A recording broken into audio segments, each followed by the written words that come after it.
Sveiki visi, gruodžio 30 diena, viena diena iki naujų metų, ką nuveikėm projekte 30 dienų ir einam gyventi. Šiandien yra realiai lygiai pusė laiko praėję ir liko dar 15-16 kažkur dienų.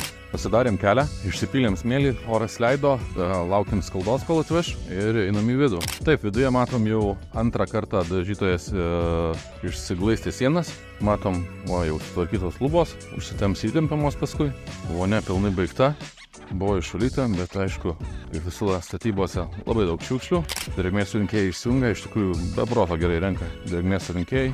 Nemokama Ramirento reklama. Rekomenduoju šitus drėgmės surinkėjus, nes iš tikrųjų po 2 kibirus vandens kas 12 valandų realiai išpila.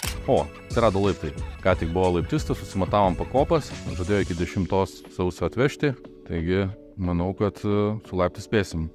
Kas dar nebyliai buvo nuveikta, tai susimatuoti išsirinkti baldai,